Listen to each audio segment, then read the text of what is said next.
Hi hello foodies, welcome to అరిటాకు వంటకం. ఈరోజు మన డిష్ వచ్చేసి పెప్పర్ చికెన్ ఫ్రై. చాలా అంటే చాలా బాగుంటుందండి. జలుబు చేసిన వాళ్ళకి చిటికలో జలుబు తగ్గిపోవాల్సిందే. మరి తయారీ విధానాన్ని చూసేద్దామా? 2 గంటలు నూనె వేసాను. అల్లం వెల్లుల్లి పేస్ట్ ఒక 2 టేబుల్ స్పూన్స్. ఫ్రెష్గా ప్రిపేర్ చేసుకొని అప్పటికప్పుడు వేసుకుంటే అల్లం వెల్లుల్లి పేస్ట్ బాగుంటుంది. ఇంకోటి ఏంటంటే మనము అల్లం కన్నా డబుల్ అమౌంట్ వెల్లుల్లి తీసుకోవాలి, అప్పుడే కూర బాగా టేస్ట్ వస్తుంది.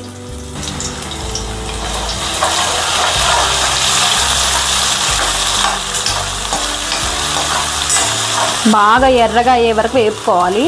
అల్లం వెల్లుల్లి పేస్ట్ మనకి బ్రౌన్ కలర్లో రావాలి, అప్పుడే బాగుంటుంది.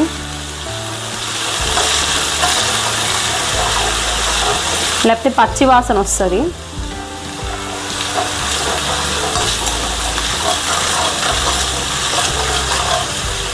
నెక్స్ట్ ఒక రెమ్మ కరివేపాకు వేస్తున్నాను. ఎర్రగా ఏగిపోయింది కదా, ఇప్పుడు మనం ఆనియన్స్ వేసుకుందాం. మీడియం సైజ్ ఉల్లిపాయ ఒకటి వేసాను. ఈ ఉల్లిపాయ కూడా బాగా ఎర్రగా వేగాలి. మీడియం సైజ్ సన్నగా కట్ చేసుకున్న టమోటా ఒకటి వేసాను. నెక్స్ట్ కొంచెం ఉప్పు.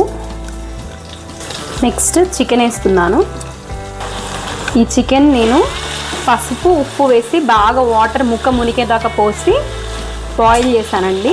వాటర్ అన్నీ ఇంకిపోయిన తర్వాత ఉట్టి చికెన్ వేసుకున్నాను. వాటర్ ఇంకా అడుగున ఏమీ లేవు. ఇప్పుడు ఈ చికెన్ని బాగా మనము ఫ్రై చేద్దాము.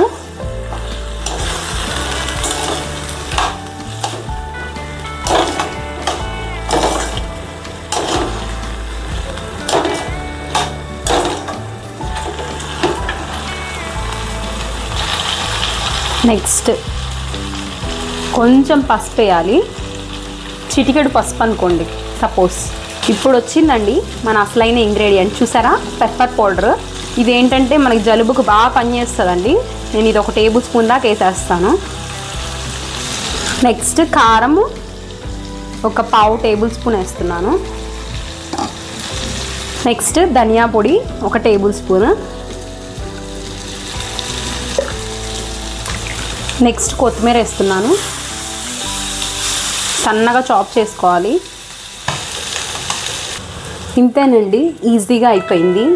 ఈ వీడియో మీకు నచ్చినట్లయితే లైక్ చేయండి, షేర్ చేయండి, సబ్స్క్రైబ్ చేయండి. Thanks for watching.